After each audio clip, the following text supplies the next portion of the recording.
Buenas tardes, mi nombre es Jesús David Lucero, actualmente estudiante de Administración de Empresas de la UNAD FACA. Eh, me corresponde explicar algunos de los desarrollos, justificando los pasos. El estudiante que me correspondió aquí en el cuadro es el número 2 y voy a explicar pues el ejercicio 2 también. Entonces, vamos a proceder a explicar el ejercicio correspondiente a las aplicaciones de las funciones. Para ello se debe plantear un problema aplicado a mi carrera en donde se determine la relación de dos variables, una independiente y la otra dependiente. Se pide determinar las demás variables, definir la función de la variable dependiente con la variable independiente y tabular y graficar 5 puntos. En el problema se menciona un impacto que ha generado una empresa que ha crecido en publicidad. Dicho impacto se mide a través de la cantidad de personas que la conocen a lo largo de los últimos años. En el literal A,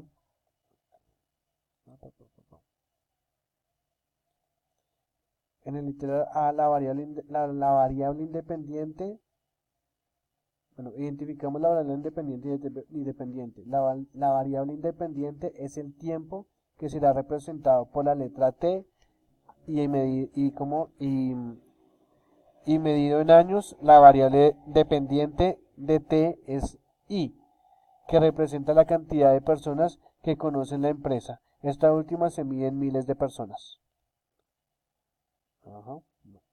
Para resolver el literal B, ok, se sabe que anualmente la cantidad de personas que conocen la empresa crecen exponencialmente, entonces la función de i y de t equivale a la exponencial elevada a la t, donde t toma valores de enteros que equivalen a los años de recorrido de la empresa. Para literal C, tabulamos los primeros 5 puntos que simbolizan los 5 primeros años de la empresa. La función del impacto i de t se ubicará debajo de cada valor anual.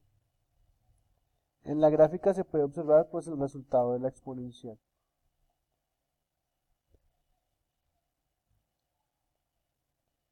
Bueno, la variable dependiente se ubica en el eje vertical, mientras que la variable independiente se ubica en el eje horizontal. Ajá. Entonces, por otro lado, pues ya en el ejercicio 4,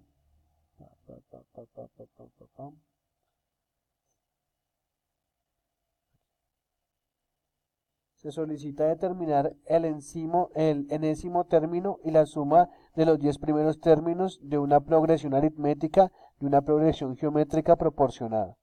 En cuanto a la progresión aritmética, el enésimo término se determina como la suma entre el término inicial, acá,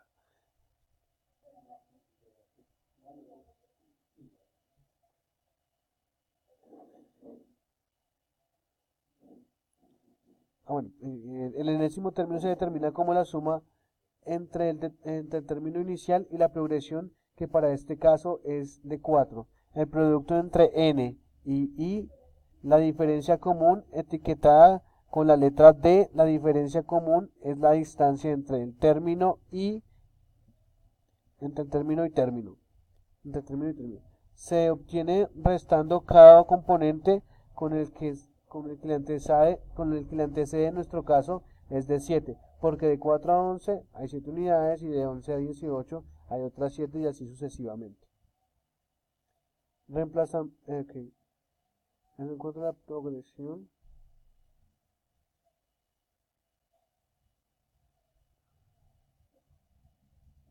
ok, reemplazando los datos, reemplazando los datos y simplificando, se tiene que la fórmula para obtener el enésimo término es de 7n menos 3, donde n toma valores de 1, 2, 3, 4, etc.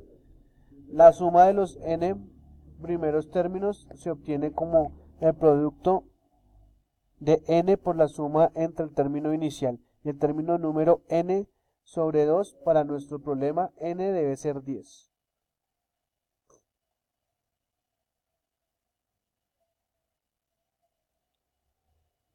Es una sucesión simplificada y el reemplazo. Bueno.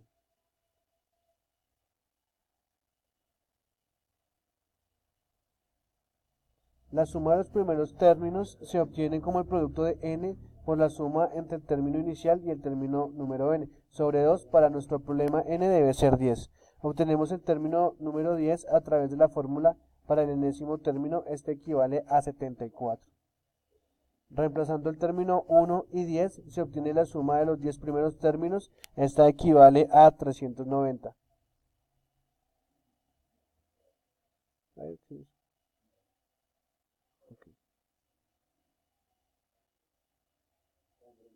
Listo. En cuanto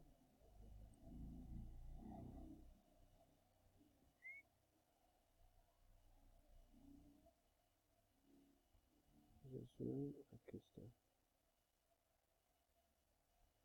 Listo, 390, Listo. En cuanto a la progresión geométrica, se actúa de manera análoga a la anterior expresión, solo que hay diferentes fórmulas al cambiar la naturaleza de la progresión. Aquí se calcula una razón común, la cual se obtiene dividiendo cada término con el que antecede. Aquí la razón de Perú. La razón es, en segundo presenta la fórmula para el enésimo término, donde el término inicial es de 3, se reemplazan los valores y se simplifica el resultado, dando u sub n igual a 3 medidos por 2 a la n.